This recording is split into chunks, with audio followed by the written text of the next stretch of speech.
there's, above and beyond just the conversion rate optimization, they want to make their customers feel special and make sure everything's working and kind of moving off of some legacy tools onto more of a headless system, which it takes a lot of work. And I think a lot of people enter into that thinking this is going to make my life easier. This is going to be, I don't have to rely on the Adobe tech stack anymore. I can now pick the best of each section of my site, but that just inherently causes other problems too, which most folks are kind of talking to us because they want to monitor that and make sure they're not dropping the ball during these huge transitions.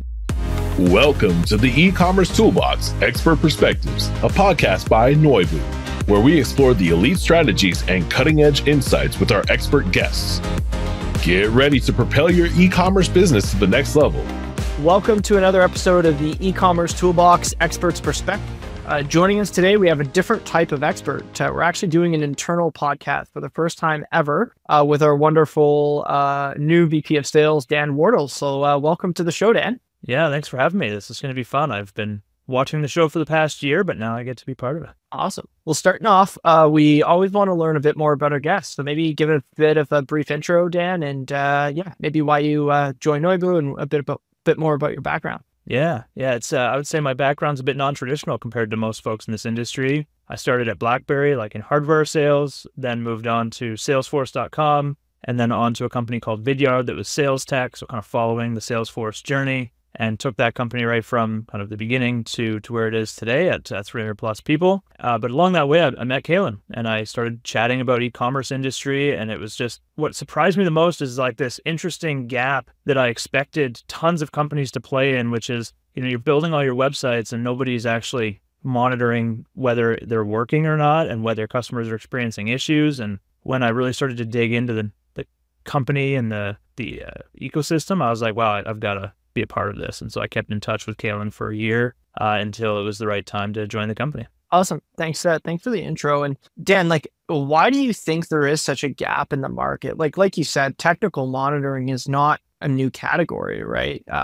For as long as people have been building websites and infrastructure, people have been monitoring it. What do you think it's so unique about commerce and in which almost it really spurs up a brand new category? Yeah, that's what I've been really rattling my brain on. So I've been here about 6 months now, almost, surprisingly. It's flown by. Is like, why isn't there more people in this space? And the thing that I think it comes down to is, if you're a product designer, you could work for any company. It doesn't mean you're a product designer for e-commerce. It doesn't mean you're a product, you could be a product designer for Vidyard, for Salesforce. And you use the same tools. You're using design monitoring tools to see heat maps and understand how to do all of that. And it's not a e-commerce specific tool. And same thing with the backend monitoring. You've got all of the app monitoring tools out there like New Relic and Datadog, and the engineers are used to using those tools to monitor all their API calls and their servers and everything. And it doesn't matter whether you're e-commerce or enterprise software, you're using the same tool set. But there's this gap in between where nobody thought to actually monitor the e-commerce checkout flow and add to cart flow and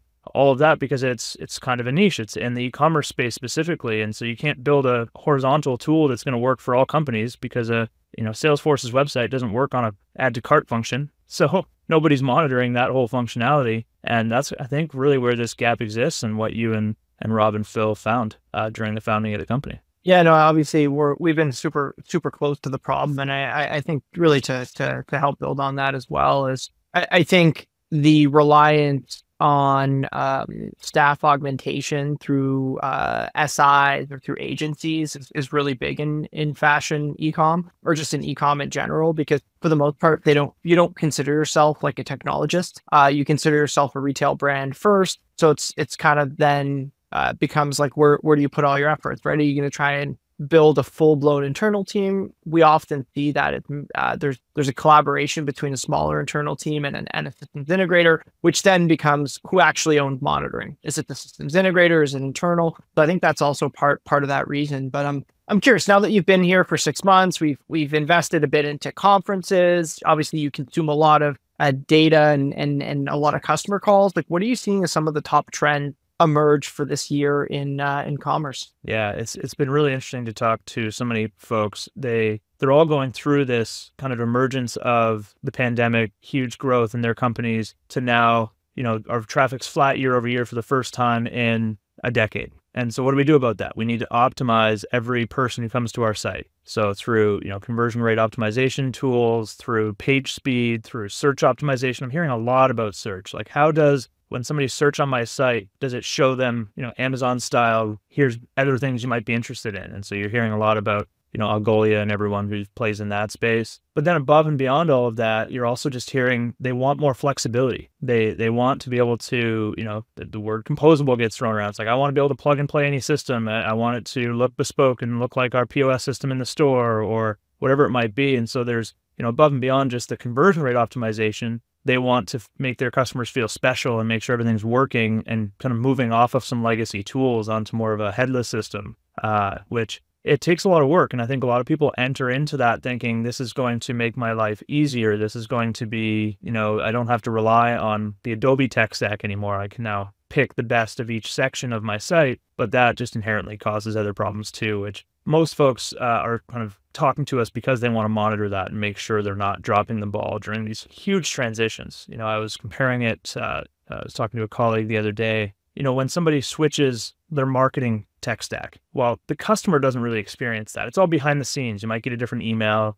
the trigger points are different, all of that, but it's not an overhaul of your core product, which is your website. And so when you're migrating to a new tool, when you're going headless, any changes that you're making, like it's like your store got a revamp. It's like all of a sudden, your Cartier store has a different logo. Like it's like a huge difference and everything's in a different color because the customer experience is going to be different when they go to their website the next time. And they may be used to where to click and now it's in a different spot. And so it's just interesting to see folks kind of jump into these replatforming without realizing it's like a complete re-architecture of your business. And so there's been a lot of conversations about that and the delays and how long it takes. And then to your point, the coordination with third-party agencies to do the work as well. Yeah, we've seen this across different industries. No one really knows where the economy is right now. Is it a recession? Is it not a recession? One thing that we do know for sure is that spending has been kept flat, moderately increased or decreased in a lot of cases. When you look at large projects, we saw a ton of large projects in 2020, 2021, people upgrading legacy systems. Like, what do you think the next couple of years looks like? Is it really kind of, hey, we made all the big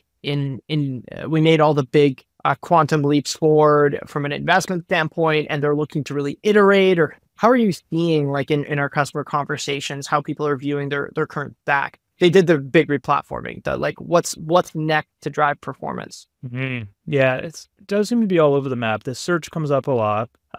Just optimizing when somebody hits your page, what that flow is going to be like, and how you're going to target them. But I think what I'm learning is as you get into the forward looking, it's like, how does AI actually start to help that by automatically building new product pages, by automatically suggesting what's going on based on your history. Whereas today, our customers are having to manually select those flows. Like, okay, if they see this product, show them this thing. Or if they buy this, send them an email about this. I think the future could be, and the tools aren't quite there yet, but there's been a lot of talks about them of like, how do we just take that to the next level? And I think the key piece in that, just like in software tech, where you think of, how many employees to your revenue ratio, these companies are now thinking like, I can't continue to spend on all of this innovation because our revenue is probably only going to grow. The industry standard right now is 8% or worse. And so it's like, okay, how do we spend less but get increased production? How do we have less people focused on these things? And we're seeing that across a lot of our customers where they'll have a smaller team and our product helps them be more efficient to find the errors and fix things. But what other tools will make the team more efficient? So instead of having to contract an agency for 400 hours a month, maybe it's only 200, but how do you still get the same output of it? And they're really looking for tools to help with that speed and efficiency, which some of them are AI and some of them are just better tools. Makes sense. You've now gone to a couple of industry conferences. You went to eTail, you've been to a Shop Talk, you've even been to kind of a Connections event. Maybe talk to us a bit about those events and what some of your takeaways were from events in general, but also maybe kind of what you learned from them. Yeah, the events, I think it feels very similar, feels very much like my old world in sales tech and marketing tech. Although I think the trouble with events is they have to build sessions for each of the different personas. You've got engineering, you've got marketing, you've got e-commerce, thinking about the revenue pieces, and each of them have very different needs and and wants from those conferences. So it's good that they're creating these tracks that you can kind of pick, and you really have to be careful which sessions you go to make sure they're relevant for your role. So that's kind of the key piece, like my learning of like how to do a conference well. Make sure you're picking the right sessions and the right, tracks. Like I went to Salesforce and they were trying to push me towards all the marketing sessions, but I wanted to go to the commerce sessions and really understand what e-commerce professionals are dealing with right now. So that's that. The other thing is now, what they're actually showing you. It's very exciting, but I think a lot of the show and tell that these tech companies are doing is here's what's going to be possible. It's going, you just upload one image of your product. We will generate 5 other images, write a description for you, write the title, and automatically put it in your page and into your search. And I think in theory that works, but there's going to be a leap of faith that companies have to make where, today you've got content people writing those descriptions. You've got SEO people thinking about how it interacts with that. And like, are you going to trust that, AI is going to write that properly for you? And I watched the presentations and it's amazing future vision. But when I talk to customers and attendees, they kind of see that as the 2-3 year vision. And they're interested to see how other companies do it. They don't want to be the early adopters. They want to wait till, we're past that hurdle, that leap of faith that people have to make. They want to wait till it's crossed the chasm in the old sense. So that's what's exciting about the future is like just super automated and super efficient. But there's just a lot of proof in the pudding that needs to happen over the next couple of years. Makes sense. Building on top of that, when you look at the space in general, big investments been made. Now there's like the next AI wave that's happening. Do you think websites are going to get more and more standardized over time? Or do you see them getting more and more custom over time? And like how, when you think about that, do you relate that to the in-store experience? Or are those like 2 different things? And does it depend on category? I guess what I mean is like, if you want to buy a bottle of Nesquik, don't know why that came to mind. I don't even know if that's available in the US, but the Canadian product, or at least we have it in Canada. Do you really need like a custom bespoke experience for shopping for something that's more of a commodity versus like, hey, I'm investigating if I want to buy a Tesla or Polaris?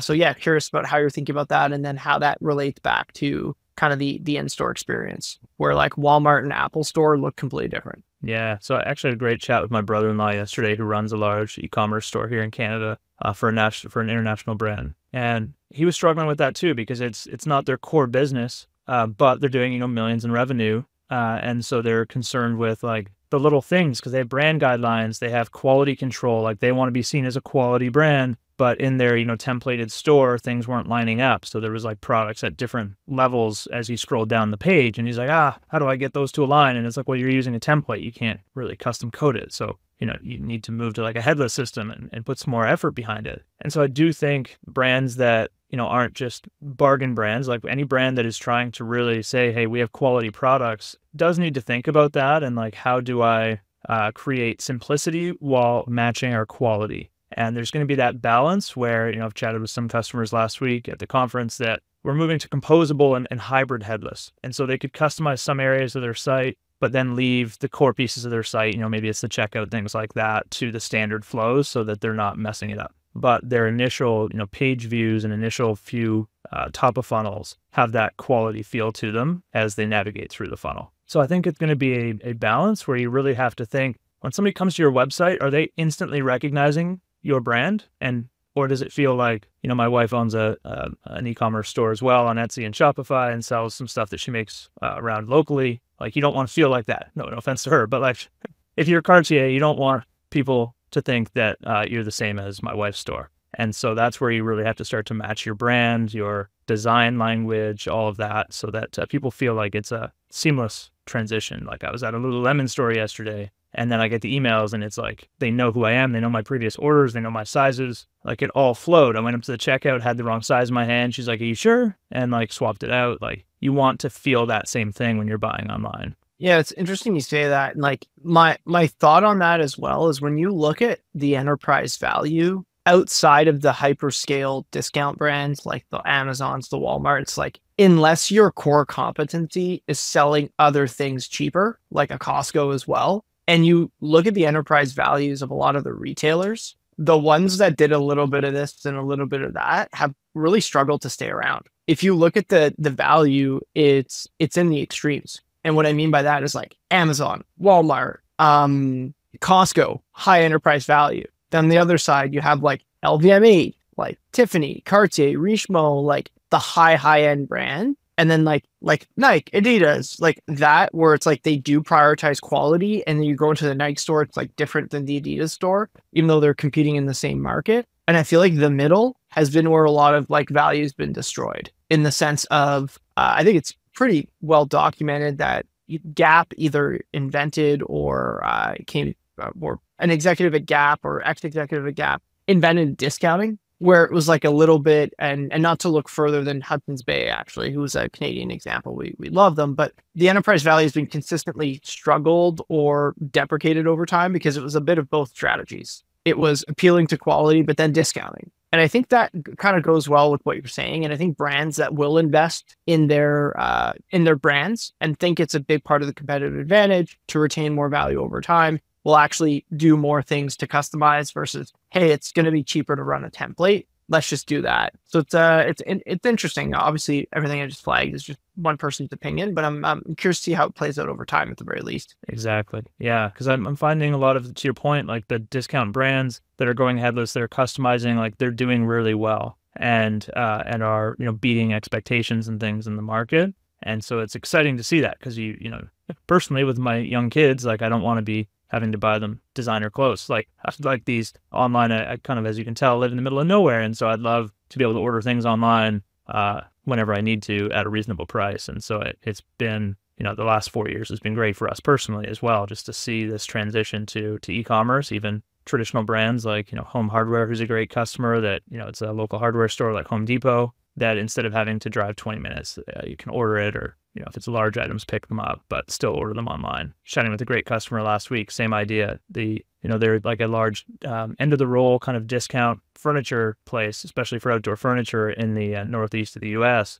And their e-commerce store only started in 2022, but they've used it to set themselves apart and expand their reach to their, above and beyond their 22 stores. And you can go online, find like a great patio set that's end of the line, that's got, they've got 5 of them, and be able to order them, but you have to pick it up in the store because the stuff's too big. But at least you're not going to the store and then being disappointed that they didn't have what you wanted because they only have 5 of this or 3 of that. Like they're an end of the roll kind of discount place. But they've really blown up online being able to do that. So it's been interesting to hear all these different kinds of companies and it just different trends that are happening. I think the other big trend I'm seeing is B2B. Like a third of our sales lately have been in the B2B space, where they want to stop people calling into their account manager to order parts. Like I don't want 10,000 people, sending out some screws and bolts and pipes. And so like MSC Industrial is like, okay, let's just do it all online. And so people stop faxing in their orders and having some manual person put it in. Like let's create an e-commerce store for them.